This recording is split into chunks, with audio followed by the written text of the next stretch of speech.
YouTube ബ്ലോഗിംഗിന്റെ കേരളത്തിലെ തുടക്കകാലത്ത് തന്നെ ജനപ്രിയ വ്ളോഗർ എന്ന വിശേഷണം ലഭിച്ച ആളാണ് ഫിറോസ്. പാലക്കാട് ജില്ലയിലെ എലപ്പുള്ളി ഗ്രാമത്തിൽ ജനിച്ച ഫിറോസ് 2007 മുതൽ 2012 വരെ സൗദി അറേബ്യയിൽ വെൽഡറായി ജോലി ചെയ്തിരുന്നു. 2012 നാട്ടിലെത്തിയ ഫിറോസ് പിന്നീട് തിരിച്ചുപോയില്ല. 2018 ക്രാഫ്റ്റ് മീഡിയ എന്ന പേരിൽ യൂട്യൂബ് ചാനൽ ആരംഭിക്കുന്നത്. പാചക വീഡിയോകളായിരുന്നു ചെയ്തിരുന്നത്.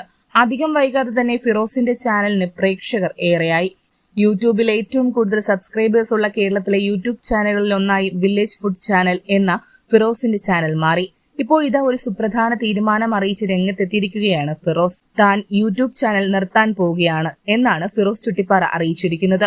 യൂട്യൂബ് വീഡിയോയിലൂടെ തന്നെയാണ് ഫിറോസ് ഇക്കാര്യം അറിയിച്ചിരിക്കുന്നത്. ബിസിനസ് രംഗത്തേക്ക് ചുവടുമാറുകയാണെന്നും UAE ആസ്ഥാനമാക്കിക്കൊണ്ടാണ് പുതിയ സംരംഭത്തിന് തുടക്കമിടുന്നതെന്നും ഫിറോസ് പറഞ്ഞു. ഇനിയും യൂട്യൂബ് വരുമാനത്തെ മാത്രം ആശ്രയിച്ച് മുന്നോട്ടു പോകാനാകില്ല എന്നും അദ്ദേഹം പറഞ്ഞു.